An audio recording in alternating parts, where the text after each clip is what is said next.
Hello, Crafting Divas. Maggie here. I am bringing you another video. This will be part 2 of my October daily prep journal. um, so in part 1, I showed you guys how I took the spiral notebook and I glued the pages down, and I just wanted to give you guys a quick update on what that looked like. So I glued 2 pages together to give them more structure, and then of course there'll be more stuff on top of that.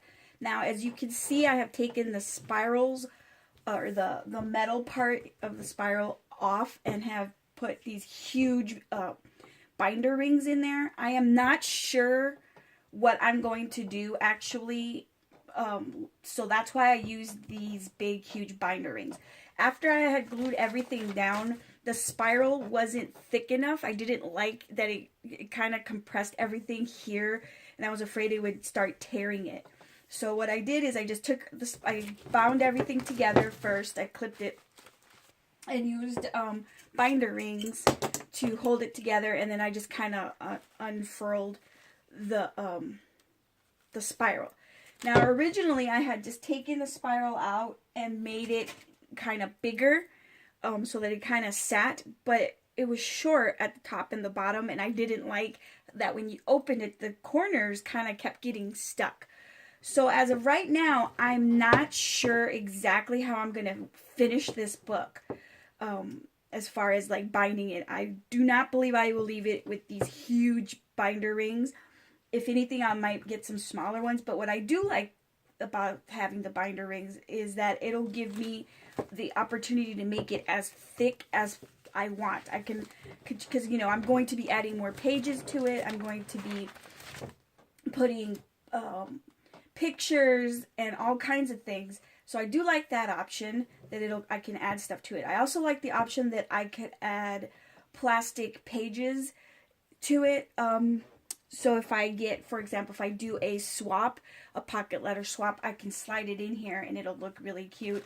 So I don't know what I'm going to do. The other thing I thought about was maybe sewing it through the 3 rings after I get done doing the whole thing.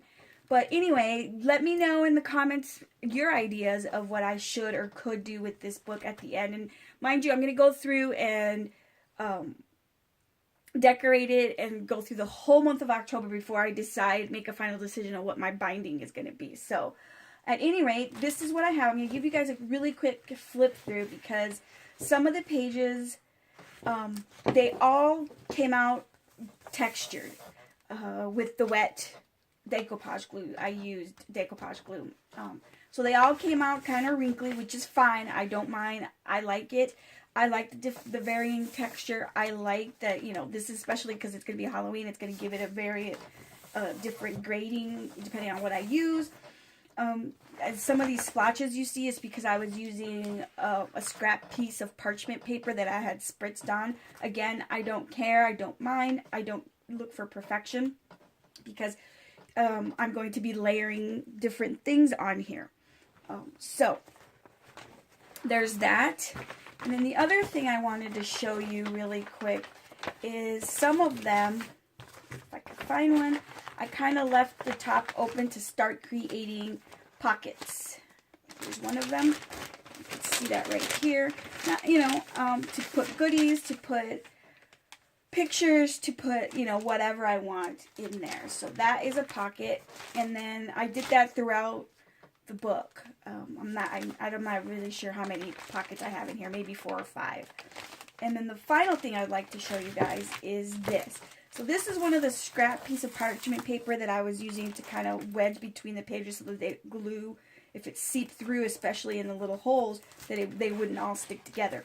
Well, I actually wound up liking the way this looked and the way it felt and the way it, extra texture gave it, so I left it stuck on there.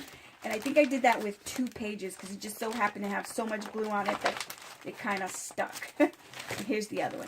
As you can see, this one has an outline of a doily that I had sprayed around and, you know, just used used this in another project. This is just regular old parchment paper.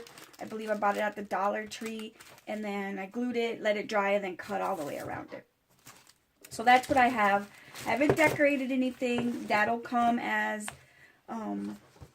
you know, the first thing I am going to work on, in fact, is going to be my cover.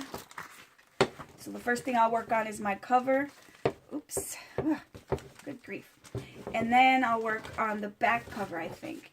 The other thing I wanted to let you guys know is that I did leave some pages that I didn't glue in the front, just in case.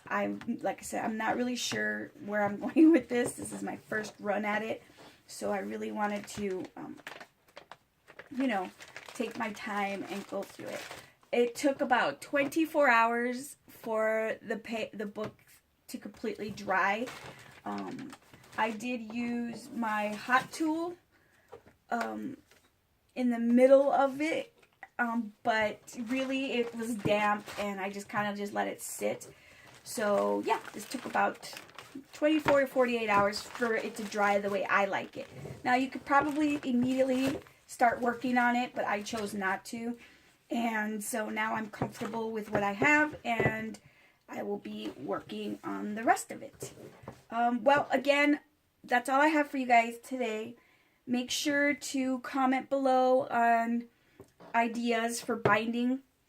Subscribe to my channel, and yeah, see what we have coming up next. Thanks, guys. Bye.